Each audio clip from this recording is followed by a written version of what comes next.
Welcome, it's Karen from PortPrep Animation Summer Camp, and today we're going to introduce you to all of our instructors that are taking part in our camp this year. We have a really exciting camp for you with some special guests.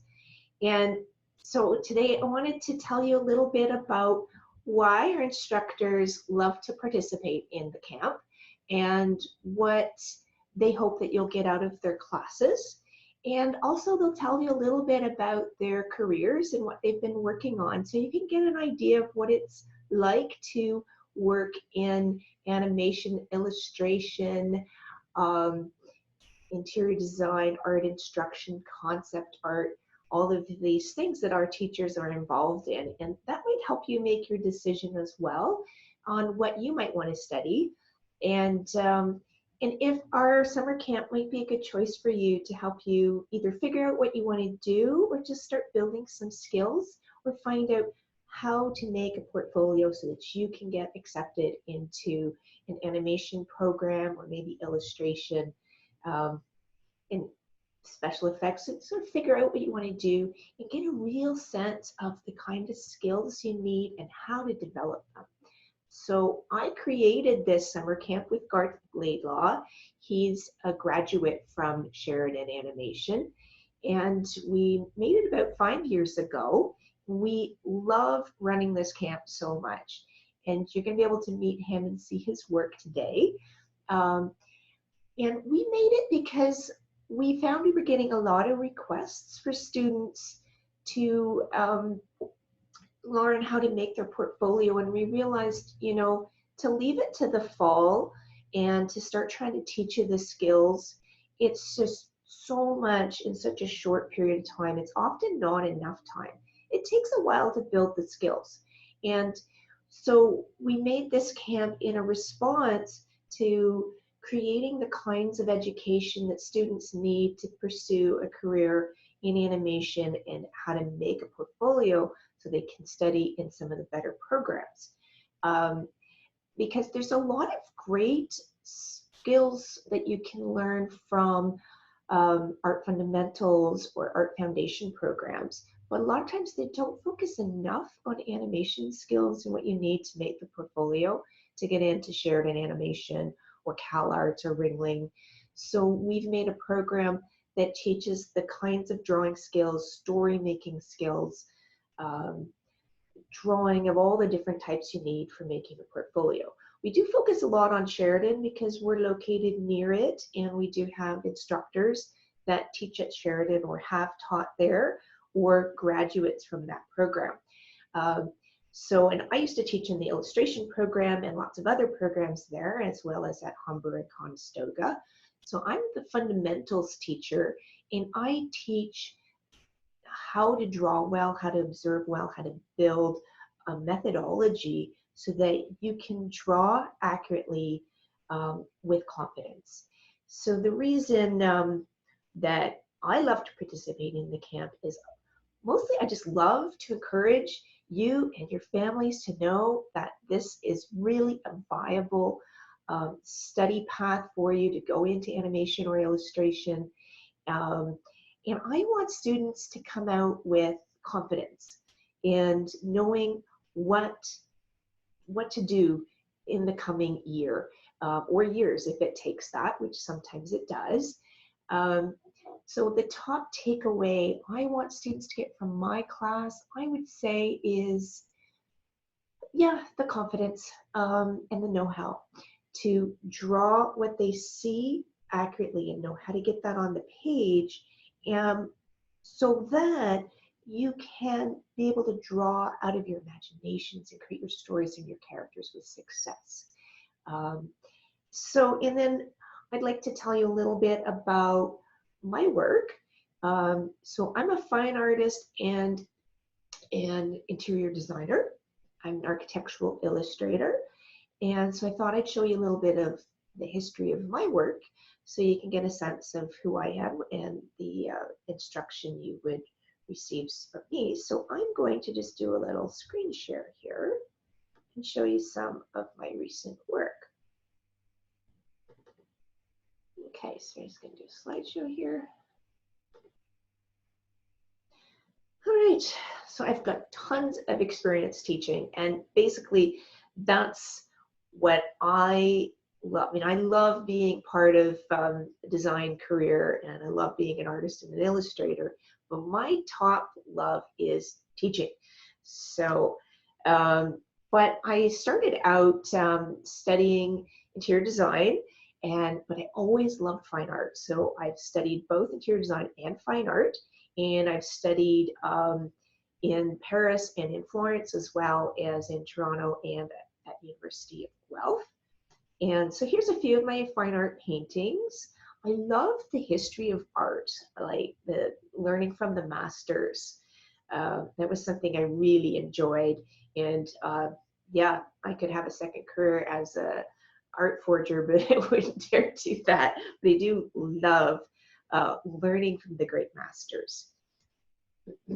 But I also love really experimenting with different sort of surfaces in painting. So I love using oil glazing in combination with impasto paint on textured surfaces. I also love figurative work and portraiture. So here's a couple of portraits. One is in oil and one is in chalk pastel. And I love the human body and painting and making expressive artwork. So you can see I'm quite into the expression. This was from my sort of artist angst period that a lot of artists go through, because it is such a wonderful vehicle to express yourself and get to know your emotions and your psyche and share what it is to be human. And so figure drawing is something I enjoy, and I teach some of the basic figure drawing approaches because we have some amazing figure drawing teachers you're going to meet today that can take you to another level and really give you a sense of the skill level you need to develop to get accepted into animation and illustration programs. So I also really love to experiment and build creativity, and that's one of the things I really hope students will get out of my courses is figuring out their creative voice, and that there's a way to be expressive in no matter what type of art you're making. And I also really love developing technique, like really fine technique. These two are watercolors, and there's some pastel on the hawk there. So I love to illustrate. I also love oil painting, but with nude. And I teach a lot of watercolor techniques, as I just love the creative things you can do with watercolor, because it kind of has a life of its own. So I do a lot of sort of basic teaching in adult interest, just because I love interacting with all kinds of different artists and people and ages and exploring different media. So I was an architectural illustrator. I still take on a few jobs sometimes. Did one recently, which was really fun to do again. I used to paint so often, like 60, 80 hours a week, and I'd wear the tips off of my watercolor brushes. But today a lot of these are done as 3D models and using SketchUp and Revit and Photoshop and Illustrator, and lots of different sort of apps like Twilight to do the computer rendering. And I do a little bit of that kind of work too, but this is a whole other area of work. It's being an architectural sort of visual artist, which includes doing sort of 3D videos too and fly-throughs. So that's a really interesting area of work as well if you love art and design. So I teach the perspective classes during the animation camp because it's one of the things that's required in a portfolio. And so you can see here that I've done a lot of perspective, and I love it, and rendering techniques, and I like to give those skills to my students. And then here also I teach concept development, whether it's for your story or for design. And we're running concurrently with our animation camp a design and architecture camp, where we're learning how to develop our ideas and visualize them as well. So if you're going to be part of the animation camp, you're also going to kind of get to learn and see what the architecture students are doing as well. So I asked all our teachers to tell us what they've been doing recently.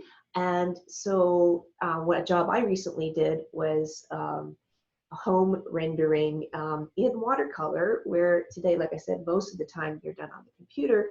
But this developer, he really liked the more artsy feel that you get from a hand-done watercolor. And because it just feels really inviting and more artistic, and he thought that that would appeal to his buyers. So it was really fun to do one again, because I was really busy about 10 to 15 years ago doing renderings by hand. So that was fun. I did that one recently this spring. More of my drawing recently is more into interior design, making concept sketches for my clients. So, and the rest of my portfolio is showing how I'm a strong art teacher. Like, I love teaching the fundamental skills. So here you'll see, some of the things that I want to make sure students really make a strong composition, so that their ideas come across strongly and they're developed well and they show really well in your portfolio. And so here you'll see, this is an example from our summer camp a few years ago, learning how to design a scene, how to light a scene, what really gets the story across in the best way, and what that process looks like so that we can create it. And how you can make a really strong story by controlling where your characters are in the scene, what the lighting's like, what the color's like, that really conveys the story in the most clear way. The other thing I love doing is helping students just strengthen their artworks. They look really great in their portfolios. So upping the contrast is what I really like to show students, and how to really bring expression into their characters that matches the story intent. And I like helping people just really have creative approaches to drawing, as you can see in this student's work, where, to do a self-portrait that really has a sense of feeling and something different, right? Not just I'm looking in the mirror and this is me. We will be learning, and that's one of the things I'm going to help you with, is how to draw the portrait. So I'll be giving you some of the basics of this, but this is where I encourage you to go to something that's a little bit more creative with a bit more interest to it, right?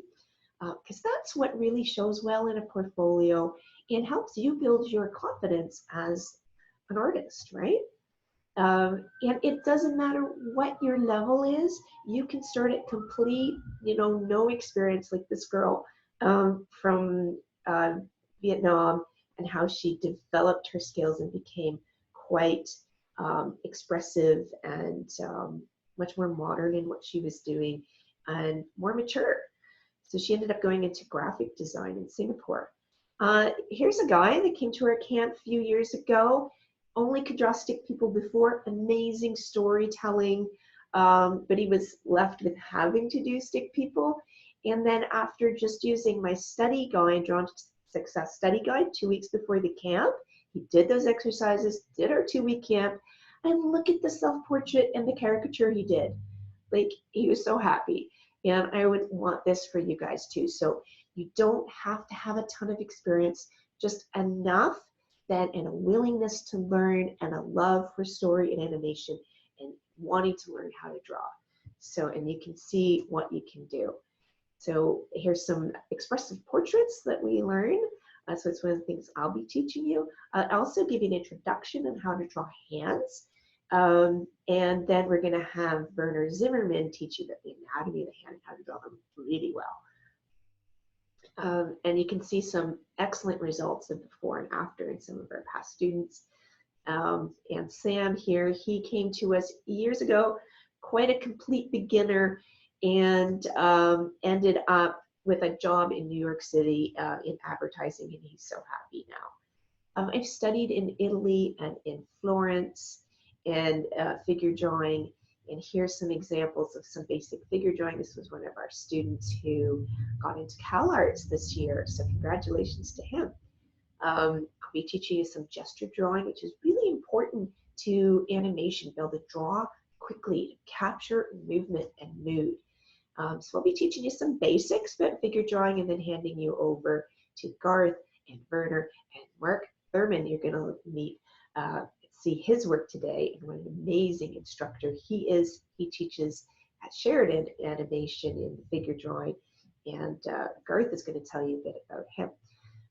So the things that I'm going to be teaching you are the steps in making a drawing and how to make a drawing accurate, how to see that, how to see the shapes that are there, the proportions that are there, lay them down in a method that gives you a drawing you can feel really good about, and build on that to draw more complicated things like your characters and people or hands. So in how to build the drawing and the structure, and then learn how to refine it and learn how to reflect on your work yourself so that you know if it's made well or structured well. You can see where you need to improve. So I want to build your understanding of the visual world and how to convey it on paper. So one of the things I specialize in is teaching object drawing and having good structure. So that's what I want to share with you guys in the camp. So I teach object drawing, perspective drawing, intro to hand, intro to the human body for figure drawing, intro to portrait, and expressive drawing, and I also teach the composition. So, and you can see some great results of before and after object drawing. It's so important to be able to draw the props and aspects that our characters interact with. And then, you know, I want to help you convey a sense of volume and understand shade and shadow. So these are the things that you'll be learning in the camp and just getting an introduction into. And we can continue to teach these things, but look at some of the before and afters that we get after only a short amount of study. It's really great. And that's what I find so exciting, is how you can go from little experience to really knowing what you're doing and being able to develop your skills over the time ahead of you, and learn how to control a line, because line is so important in animation, and Garth is going to teach you how to perfect that. But I teach it from the observational point of view, and then he takes it into your characters and your stories. So in contrast of line is so important to convey depth and feeling and story. So you just have great work of some of my students in the past and some of my demo sessions on how to draw still life and how to shade, and look at that. That's a nice student piece. Different techniques in painting and different media, understanding color theory, design, how to create atmosphere. So we're going to be doing a scene that you're going to digitally paint. You're going to meet our concept artist today that teaches you about that. And I help, again, I'm the fundamentals teacher, but that's where it all begins. You need to have that foundation, and that's why we created this group. And perspective drawing, you know, we have to put our characters inside scenes. And so we need to learn about how do we do that, and what are some methods that can work well from an animation point of view compared to an architectural or interior point of view. And so you can see that students can learn quite quickly after only a couple of lessons. So here's some examples of perspective drawing for animation portfolios, where we need to have pushing the perspective depth of the scene by line weight. And that's, again, what I will teach you and Garth will teach you. Here's a wonderful example from one of our students from Kazakhstan, got accepted into Sheridan Animation this year. So congratulations to Diaz. Look at this wonderful perspective he made. You know, and so you can see some before and afters that once you learn a few of the tips and techniques of how to design and how to draw, it, you know, takes the mystery out of it, where you can create some really strong stuff and be really happy with the designs and drawings that you make. So you can see here some of my design student work. that we create so that they can get into architecture and interior design programs. So, and I bring all of this into play with my animation students too. So, because it helps you create your environments, right? So, I'm going to stop my screen share. And we're about to talk to Garth Laidlaw in just a minute. So, I'm going to invite him next, and we're going to see about his work because he is our main guy at the animation camp. So, let's take a little pause to get him invited. Okay, well, I just heard that Garth can't join us till a little later because his dog needs to go to the vet. And you will probably meet his dog. He's got a couple of lovely dogs. We have a wonderful figure drawing group that takes place at Garth and his father's home. They have a studio where they do life drawing every Tuesday evening, and our summer camp gets to participate in that. We have these two residential dogs. They're often at figure drawing, and sometimes we draw them too. And they're delightful, really sweet animals. So hopefully you're not afraid of dogs, but don't worry, these guys are sweethearts. So you'll meet Rocky and Joey. So Joey had to go to the doctor today. So we're going to talk to Garth in a couple of minutes. And a little bit later today, we're going to go and talk to our concept artist next. Excuse me.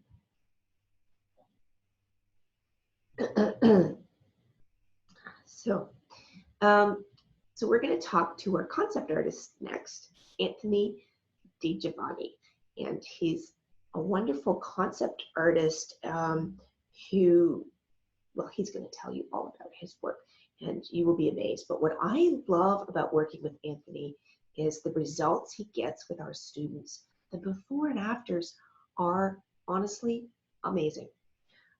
So we're going to invite Anthony, and you're going to meet him and hear about what he hopes to share with you. Okay? Well, welcome back. We are going to be talking with John Anthony DiGiovanni. He's our concept digital painting instructor, and he's going to be sharing his work rather than his face. What did you say? You're a international man of mystery. I guess so.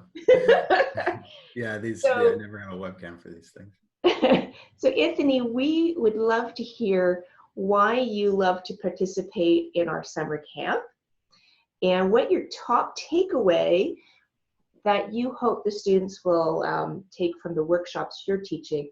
And we want to see some of your work, obviously, which you're going to show us, which is so exciting.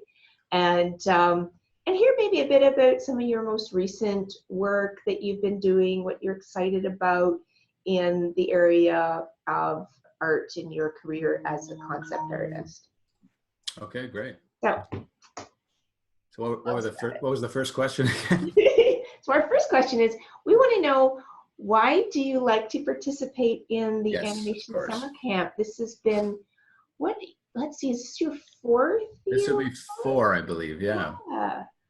So I like to get the opportunity to get in front of the aspiring artists and discuss the role of digital media in kind of today's landscape. I mean, which is vast because everyone seems to be going in different directions, but generally, you know, aim towards the sort of animation / illustration / concept industries. The digital medium plays a big role. You know, it's nice to, what I'm finding is that more and more of these students are picking up digital media well before I ever did. You know, like they're starting with it, and that's great because they're getting accustomed to it. But I find there are also a lot of pitfalls involved in starting that way. Things that can kind of shortcut a solid foundation to their education. So being able, as a digital artist, being able to talk about my experiences with it and its advantages and its limitations is a great, I think it's a great thing to be able to introduce them to as they go into their post-secondary education. Yeah. Hey, can you show us, do you have an example that that you'd like to show us while you're sharing some of your thoughts? Yeah, I can run through the work, sure. So these are mostly book cover illustrations. I do quite a bit of these. They kind of, one leads into another, where you get authors and publishers recommending, who did your cover, and then they'll recommend me, and I'll get more work that way. So that's what a lot of these are. Yeah. So so can you tell us a bit about what you teach in our summer camp? Yeah, so You kind of just flip through a few things. sure. Yeah. So what I tend to go over is sort of, I like to kind of do a run through of digital tools, and how you can put them to use. But mostly, it's kind of building on the things that you and Garth and even Werner have already gone over, but using it in the metaphor of digital media, and how you would best, maybe not best, but one way to apply the digital tools to a traditional, building of an image, and not get lost in all of the complexity and the technical side of things. So I try to find that balance, because a purely technical lecture is excruciatingly boring. And so I really want to plug into image making along with the digital tools, and try and leave them ready to, with an organized structure or process, that's the word, an organized process with which to create an image digitally, so that when they're working on their portfolios, they're not overwhelmed by the sort of mess that you can get into when you're messing around with digital tools. Yeah, and what I noticed just as we're flipping through your images, how strong the compositions are, and how much contrast there is in the lighting, and it looks like it's very purposeful where the forms are, where the contrasts and the brighter colors are, that really make us really get a sense of what the story is that you're showing us in this one image. Like, they're so powerful. You said a lot of things there that resonate. You're right. It's all purpose. Yeah, actually, I think that's one of the first things you teach in our summer camp is just composition, without really all the digital tools. Like, I really loved your idea the one year of using paper. Yeah. And I think I really want to do that again this time. I want to try. Actually do that. Yeah, it's a little tricky, because everyone's kind of at a different Yeah. stage of finish by the time I get there. But I have an idea of another way that might make it good. Because I think it's so important to just understand composition and placement before you get all hung up in all of the technicalities of working digitally and everybody having different skill levels digitally.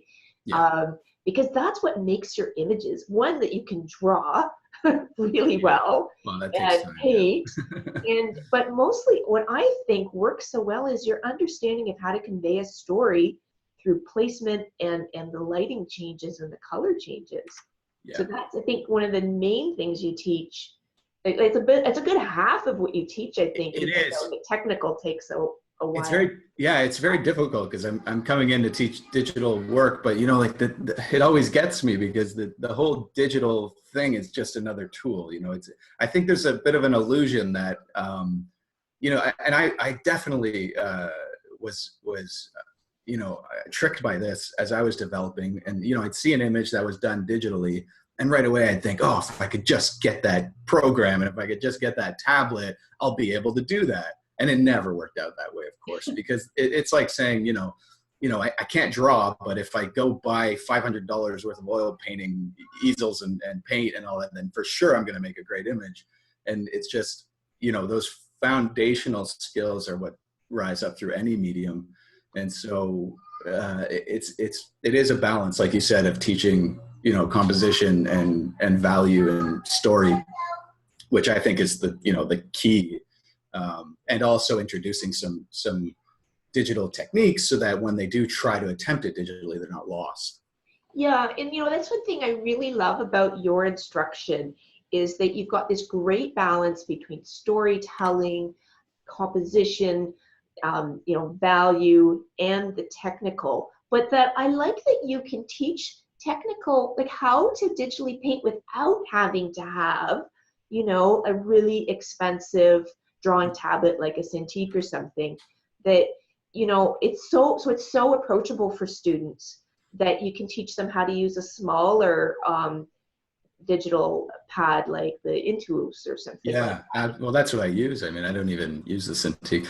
I mean, they all have their You can advantages. get this with a simple tablet, and I think that's a wonderful message. And I also love your story of how you developed your skills, and I find it really is, students love working with you. One, they get amazing results, That's but nice. two, you feel encouraged that you are a working artist supporting your family as a concept artist. And I think that students and their families are really encouraged to know and to see an artist that's doing it, you know, and that you had a different education path, but you still got a great education. So can you tell us a little bit about that? Yeah, that's fine. So I never had much formal training. It's tricky to say that because I did have some. I did maybe 6 weeks of a foundation course, a college course, and I had to leave that program for personal reasons. But it was, you know, that did help. But I think even before that, I was already had my nose deep into books and video tutorials and whatnot. So I was sort of nonstop pursuing you know, more and more knowledge and skill, you know, by just absorbing as much as I could and practicing as much as I could.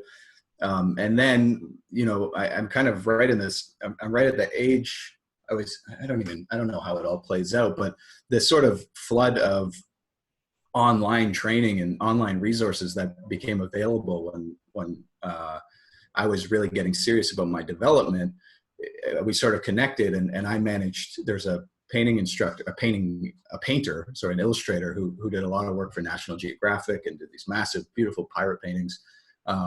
His name was Gregory Manchess, and he was like my hero, you know. When I saw a video of him doing a painting, and that sort of led me on my path. And I found out one day that he was going to be teaching this 12-week online course, you know. It was a very intensive thing.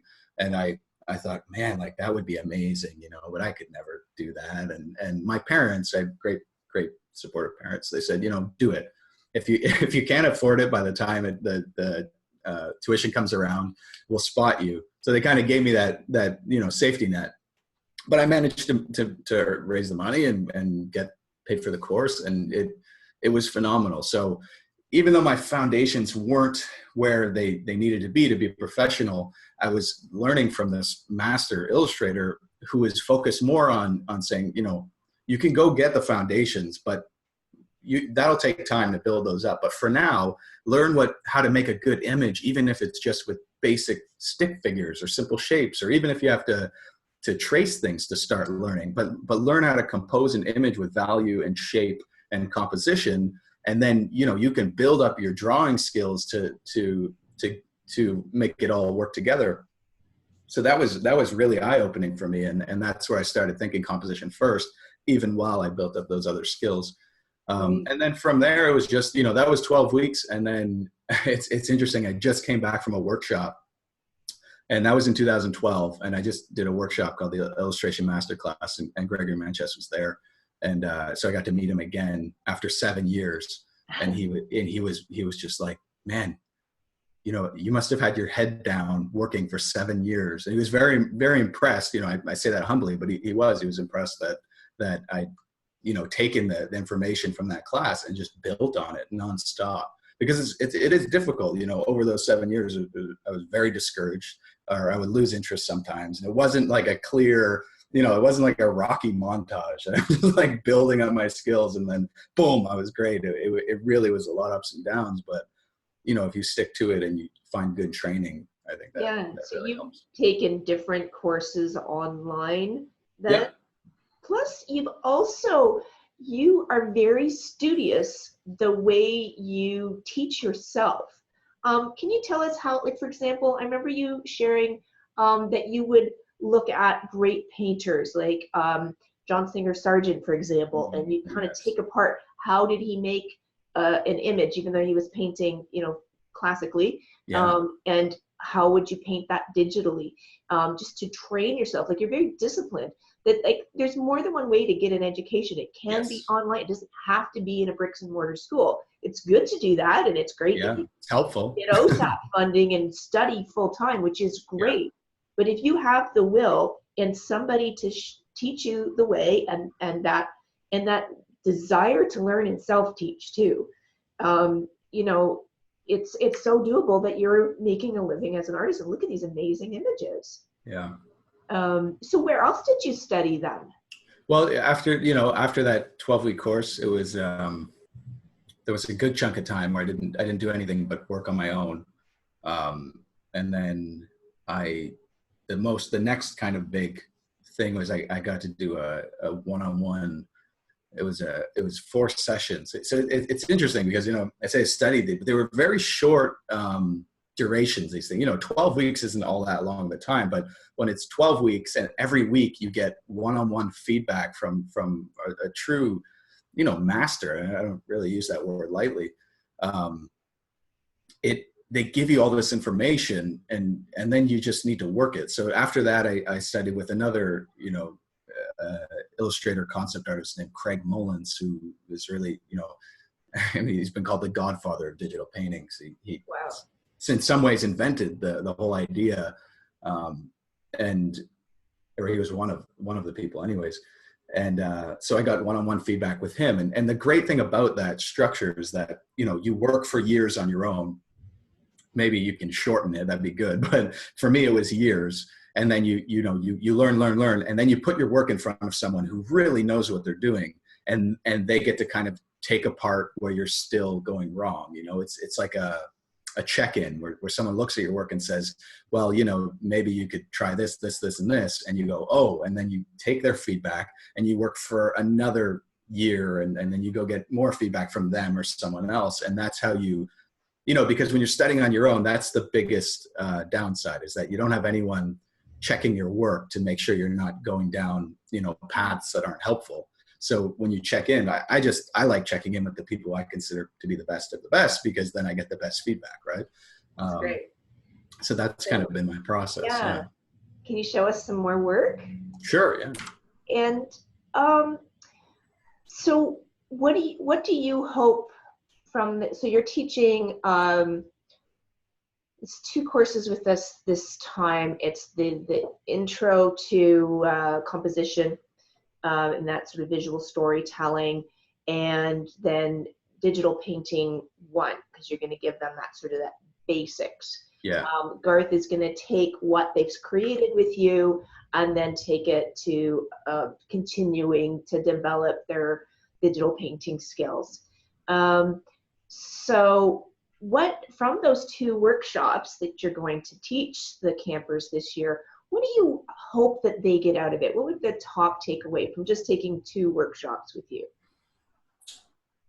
I think the top thing is to be able to, you know, and this isn't like something that I think students really want to hear, but it is kind of what I secretly hope, is that I'll be able to plant the seed somewhere deep down that it really is the primary skill, and the thing that's going to let them shine as an individual artist is the drawing ability. And it's so interesting because it's like, you know, it's hidden deep in there, but everything, and I don't mean drawing with line, I mean drawing and the ability to compose shapes and create structure in an image. And because when you make drawing choices, that's where your individuality kind of seeps through in how you push and design shapes, opposed to, you know, brushes, Photoshop brushes or anything, which is all surface stuff. And so that's kind of the thing I try to slip in as I go. But, you know, no one's interested in hearing that, because of course drawing takes a long time to learn, and it's not, you know, it's not a shortcut by any means. So, you know, that's sort of what I try to slip in. On top of that, the other thing is to kind of maybe the more accessible thing and thing that to get the students more excited is that they take away, you know, there's simple ways to work digitally that aren't too complex, that are very, very similar in a lot of ways to how they'll work traditionally. And it's, how do I put it? You can use these complex tools in a simple way to create strong images. And so you can build on all the things that you're going to go through throughout the week.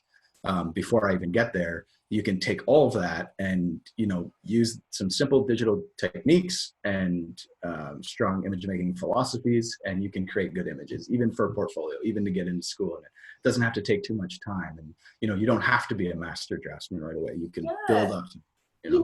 Like I'd love to, before we finish, I want to do a quick screen share of just a couple of before and afters with some of the students you've worked with privately with PortPrep through online lessons too, because it's really amazing to see after just a few sessions the difference that it can make working and getting that one-on-one input, like you were saying that you got from some of your teachers.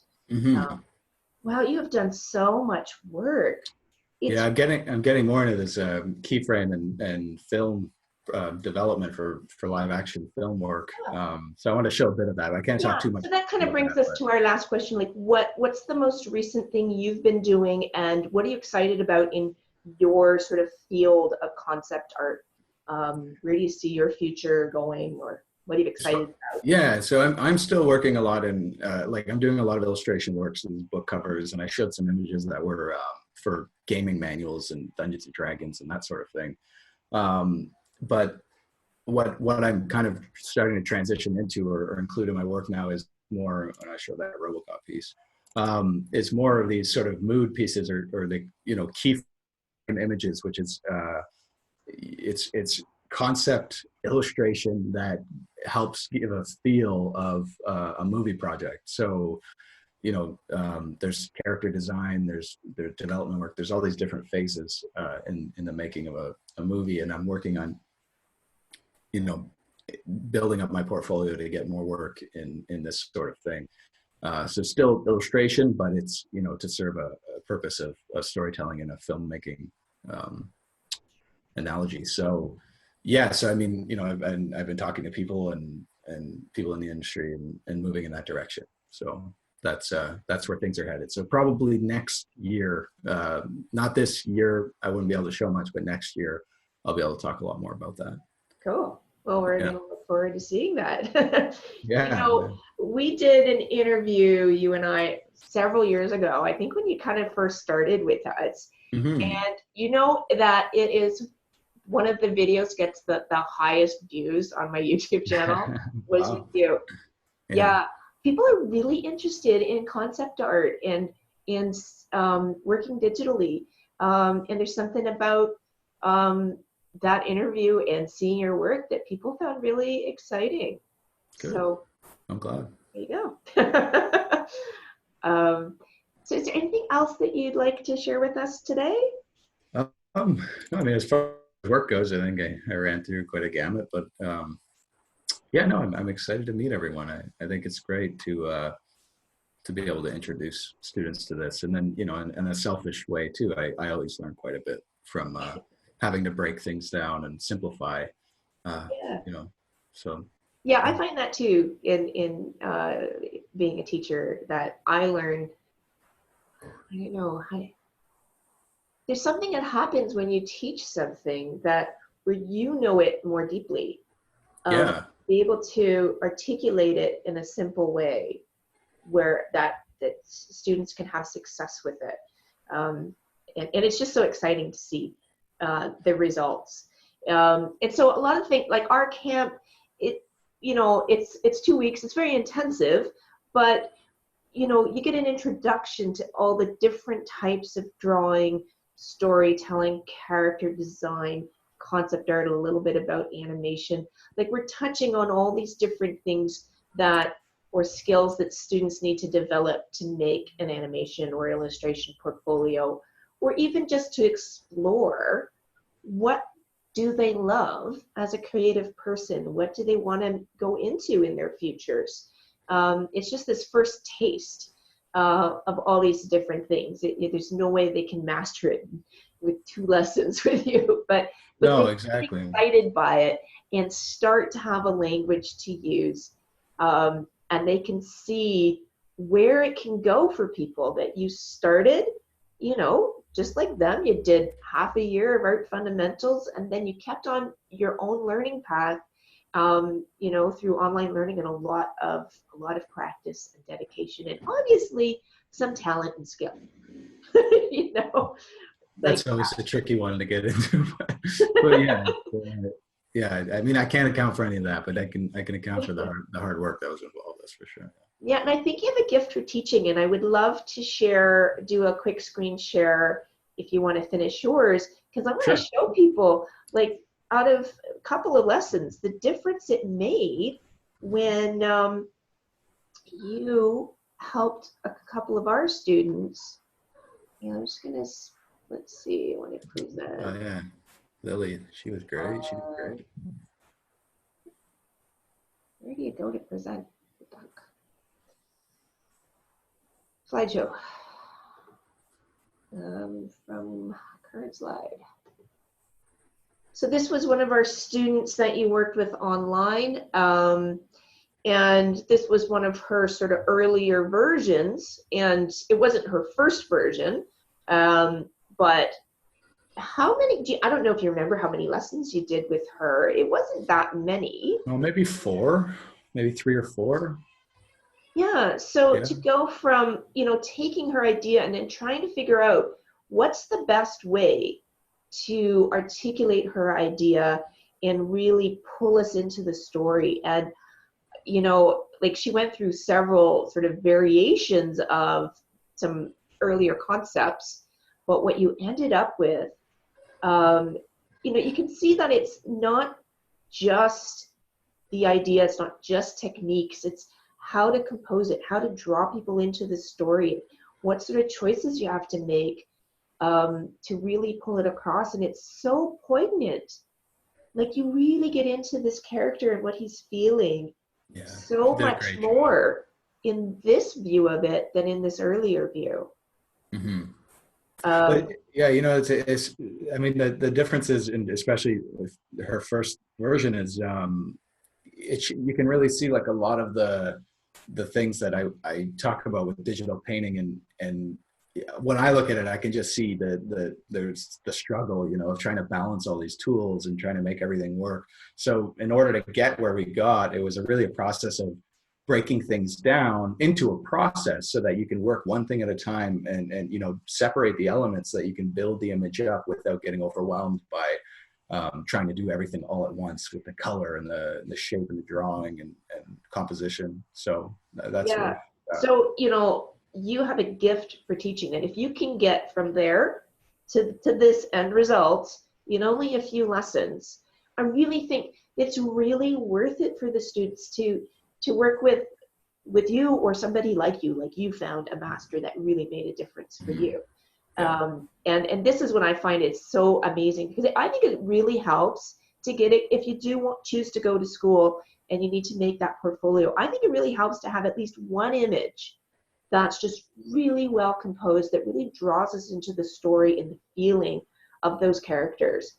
And there's somehow that you're really able to help students move through to that place relatively quickly. So I'm just in awe of your instruction ability. So I really am excited that you're part of the summer camp, and if students are excited about this, to be able to study with you is such a great opportunity. And you know, or to find out about other sources that helped you develop your skills, right? Yeah, for sure. Here's another one. You know, a great idea, nice concept, but where you took it to, you know, I don't know. Do you remember how many lessons you did with? This was one lesson. What? Yeah. Wow. Yeah, I remember this one because it was a quick kind of one-off. But again, it's, you know, I can't take all that much credit. The students really put in the effort. Oh yeah, she is such a hard worker. She's very dedicated. She gave some advice to our students last year during our summer camp, and it was excellent advice. And so she got it accepted into Sheridan, and she's there now. I think she must be in, I wonder if she's going into second or third year now. Can't remember. But yeah, so I mean, that's the difference that composition and color make. And work, right?